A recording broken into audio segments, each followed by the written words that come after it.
Okay. Magandang araw sa atin lahat mga kababayan. Sa amang panig ng daigdig naron, dito na naman tayo sa another episode ng ating vlogs. Padong Aratilis po. Pag-uusapan natin ngayon, ito po yung mga naganap po kanina. Pagkatapos po yung actual na budget hearing sa House of Representatives, ay si BP Sara po ay paglabas po niya may press briefing po na naganap, no? So sinagot niya po yung mga katanungan ng press at eto po yun. Pero syempre, karamihan po ng tanong doon po sa naganap na na budget hearing. So okay naman po yung budget hearing. Wala naman pong naging drama. Dalawa lang po yung nagtanong. Ito pong dalawang Makabayan Black. At yun na nga, no, napahiya. Kung ano man yung intention nito, usapan natin. At saka ganun na rin po. Tayo makakabante. Okay, ganun na rin po pag-usapan din natin yung pong mga naitanong kay BP tungkol po dito sa kaganapan, no? Mga kontrobersya ng nakawan dito po sa ating pamahalaan ngayon, no? Ayan. So, pag-uusapan din po natin 'yan, yung pananaw po ni BP Sara tungkol po dito kay BBM Martin. At dahil diyan, mag-i-start na po tayo. Pakinggan po natin tong unang salang, no? Okay naman po ba yung sounds natin, mga kapatid? Ayan.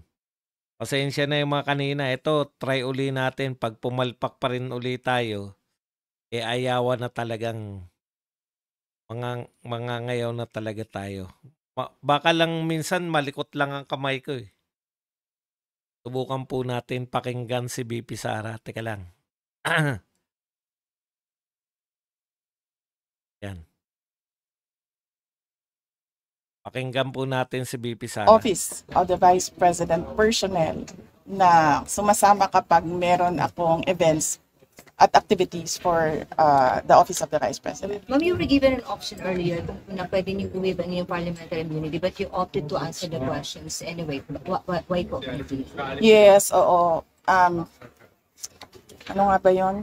Meron silang tradisyon. According to the House of Representatives, meron silang tradisyon na hindi na nag-hearing ang budget ng Office of the President at Office of the Vice President. Pero kanina tinatanong ako kung i-waive ko ba yung ano ba yun? Tradisyon na yun nila, no? The privilege. Yes. And sinabi ko na i-waive ko yung privilege na wala nang tanong sa budget ng Office of the Vice President. Ma'am?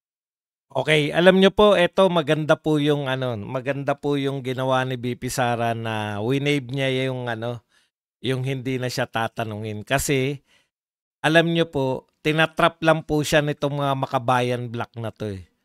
Tatandaan nyo po, yung una pong sinalang siya, gusto niya pong sagutin lahat ng mga paratang, di ba? Ni Franz Castro pa noon yung Makabayan Black. Kaya lang nga, dahil sa tradisyon na yan, si Sandro Marcos pa, natatandaan nyo? Si Sandro Marcos pa po yung nag-move na wag nang tanungin si BP Sara. At dahil dyan, sa press na po nagpupuputak itong si Franz Castro dahil pinigilan na siya magtanong. So ako nga sabi ko nga sana hayaan nang magtanong tong mga to kasi kaya naman sagutin ni BP Sara eh. At mabuti nga po na yun yung naganap na hinayaan na lang po siya magtanong. So may sentro lang na actually wala naman po. Sa totoo lang po, napahiya po tong Makabayan kasi naghanda sila na magiging siguro ang pinaghandaan nila yung hindi sila pagtatanungin. Tapos, nakahanda sila na pumutak na naman sa media na pinipigilan yung mga katanungan. Tignan nyo po, nung inalaw po silang magtanong, wala naman palang itatanong. Ang nakasentro po yung tanong nila sa confidential fund pa rin, walang katapusan. Wala naman pong kinalaman sa budget, confidential fund at saka yung pagbabiyahe ng Vice President. So sinagot naman sila lahat. At dahil sinagot, wala na pong kontrobersya. Yun lang naman yun, no? Hayaan lang sana siyang sumagot. Madali lang naman, dyan po nagsimula yan. Hindi natin alam kung sinadya rin ni ano yun, ni Charis na wag nang ituloy yun para mabanatan si BP Sara na ayaw sumagot. Okay, pakinggan pa natin yung mga sinabi ni BP Sara. Last 2 questions, Fred. Ma'am, were you expecting yung mga confidential fund questions and yung mga questions about your travel doon sa mga lawmakers na galing sa Makabayan Block? Were you expecting it already, ma'am? Yes, oo. Madami kaming mga in-expect na mga tanong pero dalawa lang yung nilabas nila, no? Yung tanong sa confidential funds na sinabi ng defense lawyers na huwag sagutin kasi meron silang defense strategy na hindi dapat malaman. Ma'am, pero yun nga ma'am, you expected po ma'am na parang dalawa lang yung Makabayan pero yung minority po ma'am had to offer your privilege, parang nirespect nila na hindi na sila magtatanong. So ano po reaction po niyo na yung almost all of the minority block po ma'am hindi na rin po nagtanong aside mo ng Makabayan? Tignan nyo tong mga tanong ng mga reporter, walang katuturan. Ma'am, ano pong reaction nyo na hindi nagtanong yung iba? Kahit sino po, hindi kayang sagutin yun dahil walang katuturan yung tanong nyo eh. Yan ang mga reporter po natin. Ma'am, ano masasabi nyo hindi na nagtanong yung iba?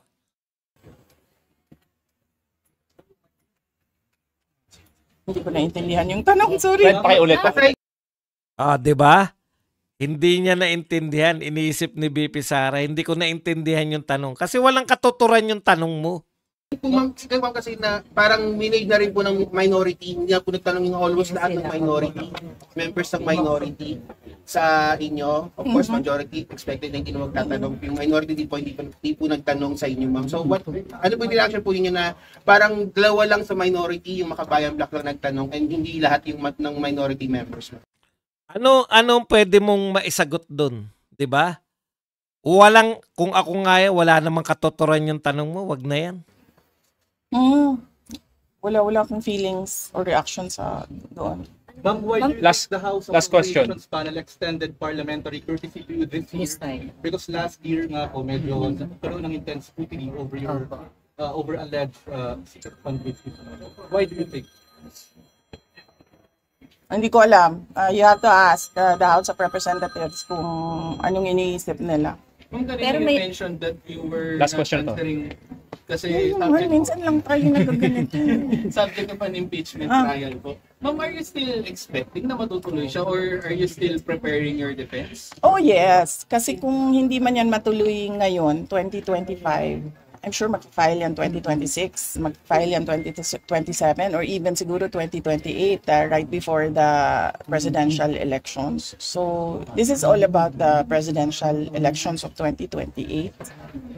Ma'am, how do you Kung react halimbawa, to, hindi how do you po react to criticisms about your travel expenses when you don't bring home travel investment pledges? Tignan nyo yung mga tanong.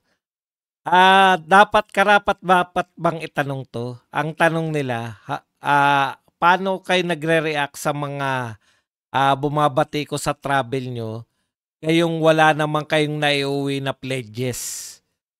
Pledges lang kasi si President Marcos may naiuwing pledges eh.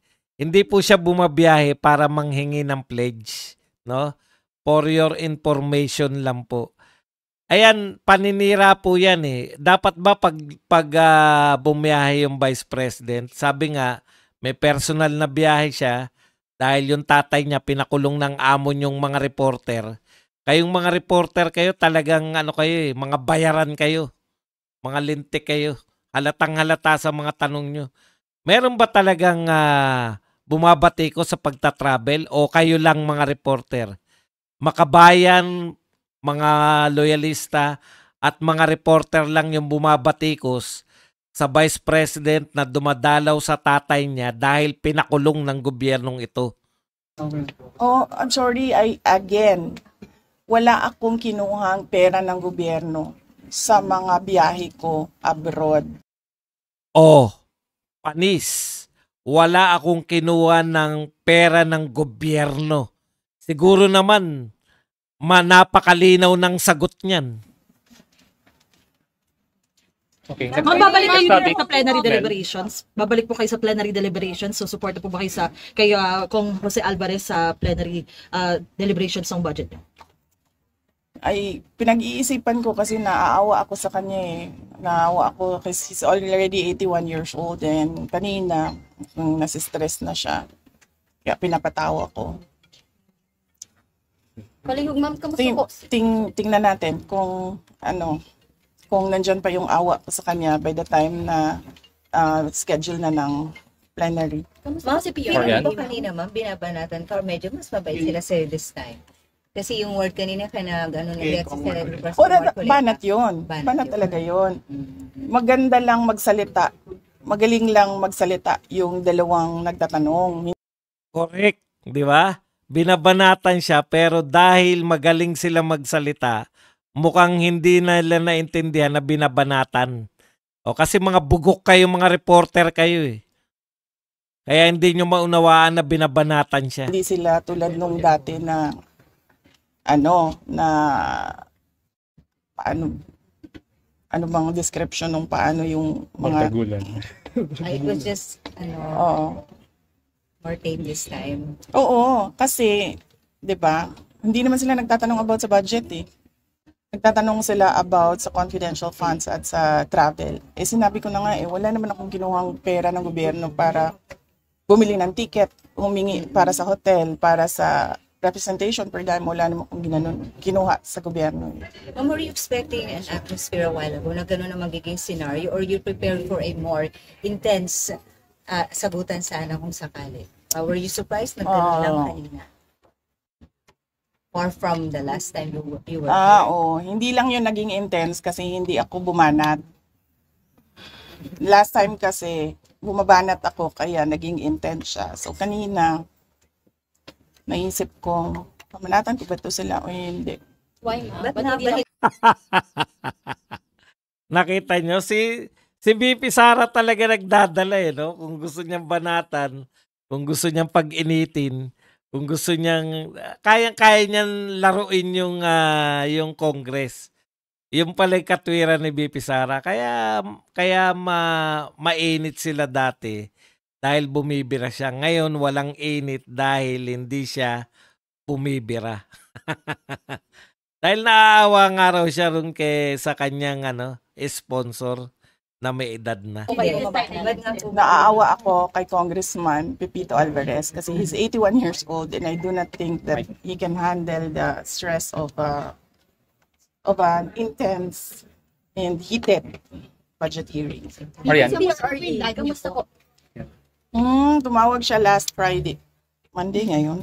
Hindi siya tumawag kahapon. Last Friday siya tumawag. He's okay. Paano okay? Can you elaborate ba? He's okay. Nag-usap kami about politics. Nag-usap kami about flood control. Nag-usap kami about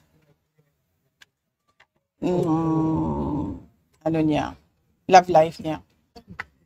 So, updated po siya sa mga nangyayari ngayon, like napindot yung nga pong flood control issue. Ano pong nasasabi niya? Tignan nyo Kunwari, ganyan yung nila. Alam na ni BP Sara yan, tinatrap siya nitong mga tukmol na mga reporter, no? Magtatanong, alam natin lahat, bawal na pong magsalita si BP Sara. Bawal na siya magsalita tungkol sa nagaganap sa loob ng selda o sa kulungan ni Tatay Digong. Tinatrap siya man ng mga reporter na to.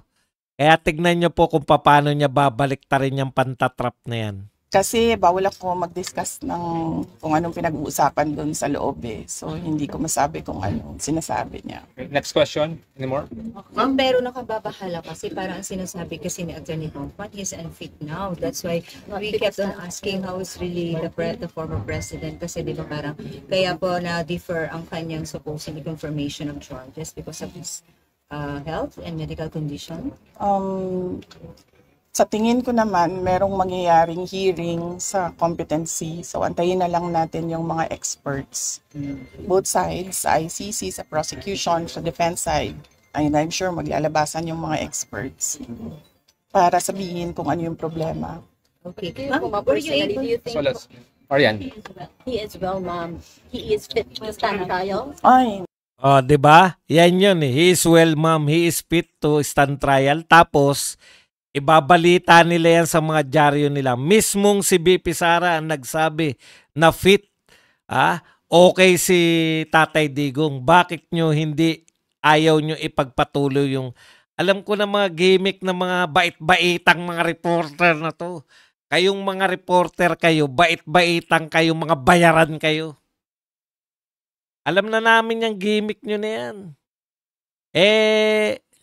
Talagang simple lang naman kayo basahin. hindi ako expert sa kung ano dapat ang kapasidad ng isang witness or ng isang accused. Pero ma'am, sa conversation niyo, sharp pa rin po bang mag-ano po sa pag-isip mo si former president? Di ba? Iba-ibang reporter yan pero iisa yung linyahan nila. Sharp pa ba? Okay pa ba? Kaya pa ba? Alam nyo yan, lahat yan. Yung mga reporter natin ngayon, binababaan niya ng mga tanong. In general, ito mga itanong natin, ito yung mga atakehin natin. Magpa-follow up kayo para ibang tanong naman, ibang reporter naman, para hindi halata. Halatang halata kayo. Tapos sasabihin nyo na naman, fit nga sabi ni BP Sara fit nga Pero alam nyo, eto matalino kasi yung BP natin, kaya kita nyo, kahit paikot-ikutin nyo yung tanong, stick to din siya sa kanyang mga kasagutan. Sige, antayin na lang siguro natin yung hearing sa competency kung meron man. I'm sure masasabi ng mga experts kung ano yung nakikita nila. Ma'am, were you Next able question. to see former Vice President Robredo when you visited Naga po? Did you have... Eto, maganda to, no? 'Di ba, Vice President Leni Robredo? Bakit hindi niya dinalaw? Maganda, no? Kasi alam mo naman mga dilawan tong mga reporter. the chance? Kasi ganito yun. Noong nagkita kami ni Vice President Robredo sa bahay niya, alala nyo, hindi naman odd yun. Hindi odd yun sa akin kasi binibisita ko talaga yung mga former vice presidents. Nag-courtesy call ako sa kanila, nagpapakilala ako. Sinasabi ko kung ano nangyayari sa opisina, ano yung projects ngayon, mga ganun, updates. At dahil doon, pinanatan si Vice President Leni Robredo ng mga kasama niya, mga yellow, mga pink, particularly ni Senator Trillanes. At hindi ko kasi gusto yung naggaganon yung isang former vice president. Being a vice president, ayoko yung ginaganon ang mga former vice president. So, for this visit sa Naga City, nagdesisyon ako na huwag kami magkita para wala nang masabi ang mga tao about former Vice President Leni Robredo. Haji. Usap po kayo. Hindi man, wala kaming numbers sa isa't isa. Haji. Apo. Ma'am, Madam Vice President, magandang tanghali po. Baka lang po aware po kayo sa recent moves po ni Cavite Representative Kiko Barzaga sa House. Parang china-challenge niya po kasi yung leadership ni House Speaker Martin Romualdez na. Ganda ng tanong, dito na makakabira. No? Kasi wala nagtatanong kay BP Sara tungkol sa nagaganap na na corruption eto na, binigyan nyo na ng chance na bumira si BP Sara. Pakinggan po natin to. Dapat lang. Dapat lang talaga. Dahil nakita nyo naman yung budget 2023, 24, 25. malamang agawan na naman yan ng budget sa 2026. At lahat yung mga past budgets natin, nakita natin na it was under the leadership of Speaker Martin Romualdez. Dahil hindi mamatay-matay yung issue ng ouster attempt dito sa Kamara, kayo po ba may personal po ba kayong bet for the speakership? Wala, hindi ako, masyadong madami kaming inaasikaso sa Office of the Vice President para ko isipin kung anong nangyayari sa House of Representatives. Other matters, ma'am, baka mayroon din po kayong comment din sa independent commission po ng Pangulo, yung composition, baka may any comment kayo? Pag ikaw presidente ba, tapos alam mo na kung anong nangyayari. Tapos nakikita mo na based on the budget kung paano binaboy yung pera ng bayan. Mag-aantay ka pa ba ng komisyon o ng Truth Commission o kung anong komisyon yan? Actionan mo kasi kaagad dapat yan. Unang-una, sinabi ko na noon, nagpumili siya ng speaker na involved sa bribery nakalagay sa isang kaso doon sa Amerika. Klarong-klaro na doon nakita na involved siya sa racketeering and sa bribery. So, ikaw ba presidente ka pa, ilalagay mo ba yung ganyang klaseng speaker? Siyempre, hindi na, di ba? So, anong nangyari sa budget natin? Na-racketeering din. Yun no? Yun yung tao na palibasa pinsan. Yun yung sinasabi ni BP Sara, no? Na anong klaseng presidente ka? Kasi nakakalimutan natin, pinagmamalaki kasi ni Auntie Claire at saka ni BBM na siya yung nagpasimuno nitong mag-investigasyon. Pero tandaan nyo, yan nga, no? Binabalik ni BP Sara. Ikaw nga yung nagpasimuno ng paglalagay ng speaker na merong kaso na bribery and racketeering. Ano ba ine-expect mo sa nilagay mong speaker kung may kaso to ng bribery at racketeering, di ba? E di, yun na nga, yung budget naman natin ang titirahan yan. Kasi, alam mo yun, wala naman siyang parusa, hindi niya nakikitang mali. Pinalulusot mo nga eh. Tapos nung sinabi niya raw to, sinabi niya, nagsumbong siya kay BBM noon dahil unitim pa. Wala lang, tumahimik lang daw. Nag-change topic. Tuloy natin si BP Sara. Yung budget natin. Ibig sabihin, nasa karakter na ni Martin Romualdez ayon kay BP Sara, yung mandurugas. So kung karakter mo na yung mandurugas, ano ba ang gagawin niya sa budget? Dudugasin. Tapos parang gusto pa ni BBM na pahero siya. O, di ba? Ang bagal niya babagal or hindi talaga marunong maging presidente. Tapos, syempre, sumabog na. Hindi ako makapagsalita sa Department of Public Works and Highways, pero makapagsalita ako sa DepEd kung anong nangyari. At sinabi ko na sa inyo. Sinabihan na siya, alam niya. In a cabinet meeting, sinabi sa kanya kung anong nangyari sa Department of Education budget. And then, ang ginawa niya is nag-change topic siya. So, anong pa bang komisyon, anong truth commission, anong investigative body pa ang kailangan mo? Nandyan na yung budget, nakikita natin kung paano siya kinuha. Gigil, no? Ano pang kailangan mong komisyon, truth commission, nakariyan na yung budget, nakikita mo kung paano kinuha. Alam mo yung gigil na ayaw niya, inaawat niya yung sarili niya. Na alam mo, presidente ka, alam mo yan. Parang gigil na gigil si BP Sara. Talagang, ano pang truth? Alam niyo po, maano lang natin, no? Siguro yung may marami naman sa atin yung hindi na medyo bata, no? Ganyan na ganyan yung kay Ninoy. natatandaan nyo nung si Ninoy po ay natigok. Hindi po nalutas yan, di ba? Hindi nakilala kung sino yung mastermind. Panay ano lang, no? Panay mga accomplices lang. In fact, ang mga nakulong niyan, mga sundalo lang na umalalay kay Ninoy. Ganyan din po ang ginawa. Kaya ito lahat nakapattern. Lahat ng ginagawa ni BBM nakapattern sa tatay niya. Di ba? Alam nyo na kung saan kilala yung tatay niya. Pero ito po ang malupit dito. Pati po nga yung labas eh.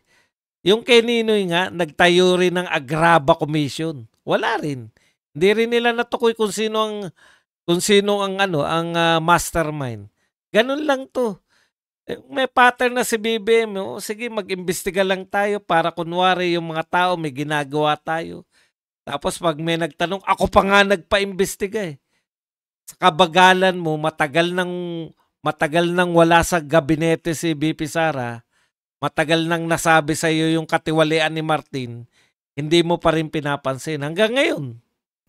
Diba dapat nun, diretso mo na gawin, tanggalin mo na yung speaker mo, ayusin mo na yung, sabihan mo na yung mga kaalyado mo sa House of Representatives, ayusin niyo yung budget, tapos panagutin mo na yung, mag-lifestyle check ka na dyan sa mga congressman at sa mga staff nila, dami dyan may bahay sa abroad. Diba? Masyado siyang hindi niya alam kung anong gagawin at masyado siyang mabagal gumalaw. Nagmamadali ang Pilipinas eh. Pero alam niya lahat to, ma'am. Pansinin niyo yung buntong hininga ni BP Sara. Pero alam niya to lahat, ma'am. Ang lalim. Ang lalim ng buntong hininga. Parang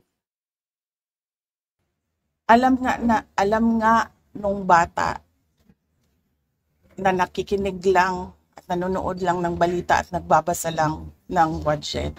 Presidente pa, hindi niya alam. correct. Alam nga ng nakikinig lang. Alam ng bata, presidente pa hindi alam yung ginagawa ng pinsan niya. Pero ma'am, di ba too late na po ba yung ginawa ni BBM? And of course, dapat po ba talagang kasuhan na si Speaker and si Sandy po sa mga... Good question. Too little, too late na ba yung ginagawa ni BBM at dapat bang kasuhan na si Saldico at Martin Romualdez? Actually, hindi na nga siya too little, too late eh. Nothing na nga siya eh. Good answer. Hindi lang siya too little, too late.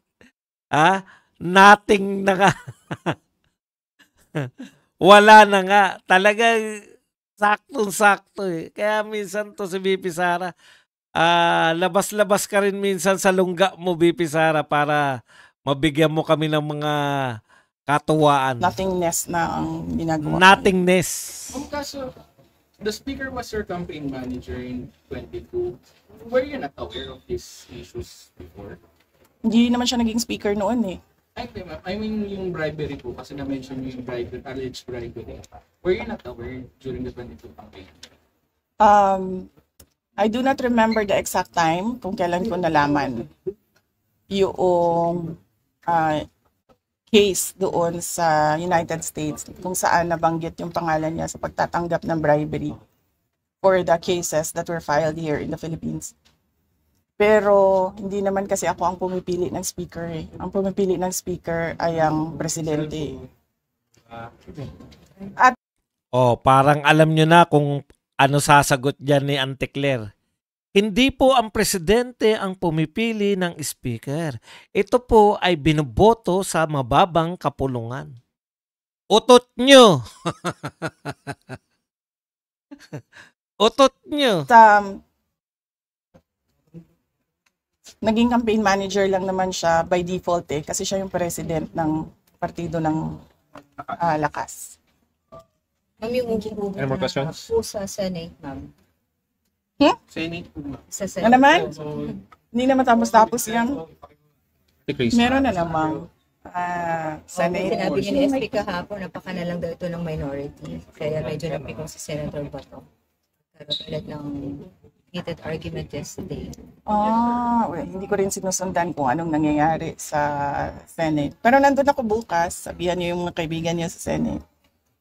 Hindi for budget hearing. Meron lang akong bibisitahin na senador. Ay, hindi ko pala banggitin yun kasi baka tumagal ako doon. Mamadali ako. May isa lang. Si Senator Aimee. Hindi. Hindi si Senator Aimee. Senator Aimee, ka-text ko yan araw-araw. Senator Robin. Hindi si Senator Robin. Magkikita kami sa rally sa Japan. May rally kami doon. Ay, tuloy yun, ma'am, yung 20 at 21 po. All right, so bago na tuloy. Thank you. Thank you. Thank you po. Ayan. Diyan po nagtapos ang ating panayam. Nakipanayam.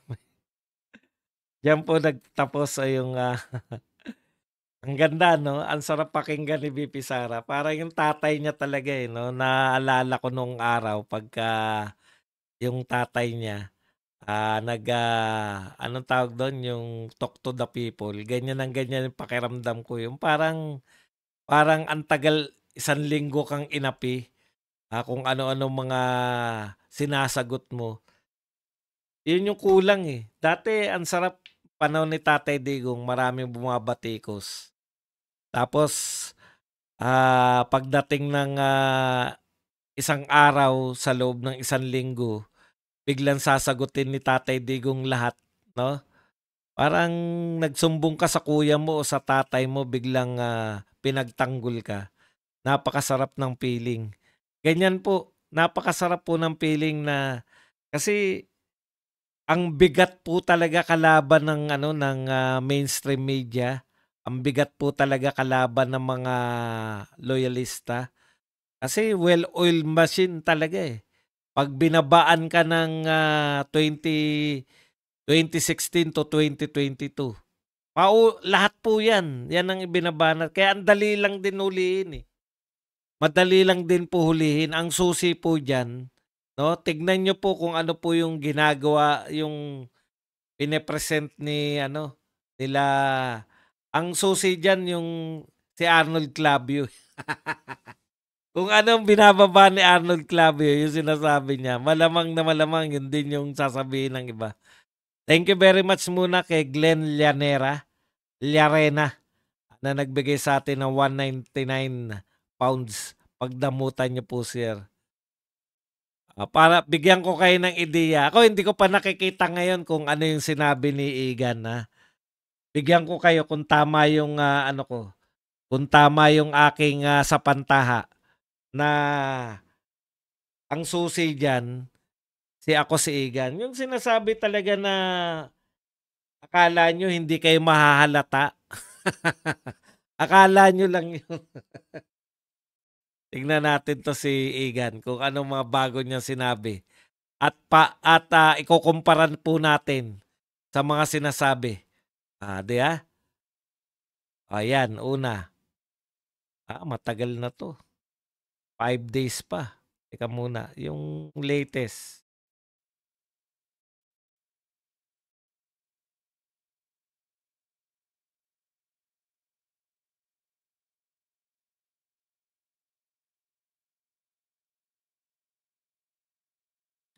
Eto po. Bukas kung matutuloy ang pag-flex ng Malacanang, may bago ng speaker ang House of Representatives. Si Deputy Speaker Bogie D. Yan malamang magkatotoo yan kasi may meeting po ngayon si BBM tsaka si Martin eh. Kaya tignan po natin, mukhang etong chismis na to, parte yung media rito eh. Ayan, brilyante, hindi po yan. Kapag umamin ba sa paglabag sa umiiral na Omnibus Election Code ang isang nanalong kandidato, pwede bang kasuhan ng COMELEC? Yan, binabanatan po ni Igan si Alan Peter Cayetano. Alam nyo na, di ba? Kung bakit si Alan Peter Cayetano. Ayan na, nagbababay na. At nawala. Magandang pangitain to Nagbababay na si Martin dito kay si Igan. Mukhang may pinapahiwatig ako si Igan, ah. Eto po, pakinggan nyo. Ah, may bulong. May bulong na maglalaho na si Martin. O pakanalang yan.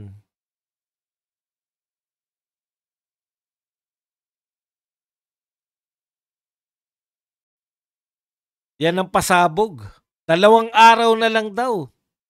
Akala nyo ba ang kapangyarihan? 2 araw na lang. Aba. Hindi sinasadya, puta. Iba yung natuklasan natin kay Igan. Ah. Mukhang si Martin Igan, ganda yan, ha. Wala tayong nakita kundi chismis. Chismis na mawawala na si Igan. Yeah, si Igan. Oy, mag-likes po tayo. Hindi pa po tayo tapos. Meron pa po tayong ilang minuto. Tagasaan lang po natin ng konti yung mga balita bukod po dun sa mga pinagsasabi ng ating butihing Vice President na napaka-blooming, napakaganda. Okay. Meron po ritong mga balita. Ito. Talakayan ukol sa House leadership. Mag-uusap sina President Bongbong Marcos at House Speaker Martin Romualdez ngayong Martes, September 16 tungkol sa liderato ng Kamara. Iyan. Talagang matindi po. Matindi ang balita na yan. Ito po, sagutin lang natin to. Ayon po kay Auntie Claire, no? Sabi ni Auntie Claire, maliban po sa mga naging pagbabanta. Uy, teka muna, may nagpakape yata. Bago ba yung pakape na yun? Amik, congratulations for adopting the technology. Totoo na boss si Bo GD na caretaker. Hindi Ako ngayon ko lang po na ito mga fresh na fresh pong balita to. O, 'di ba sabi sa inyo yung papel ni Arnold Clavio. Arnold Clavio, kala ko hindi ka namin mahalata. Halata.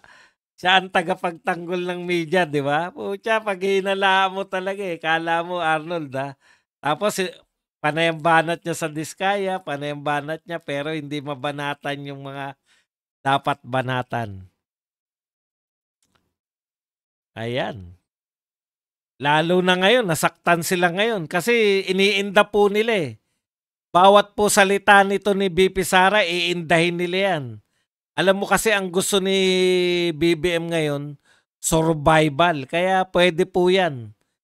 Pwede pong totoo po yan pwede talaga malapit sa katotohanan yan yung binabalita ni Igan.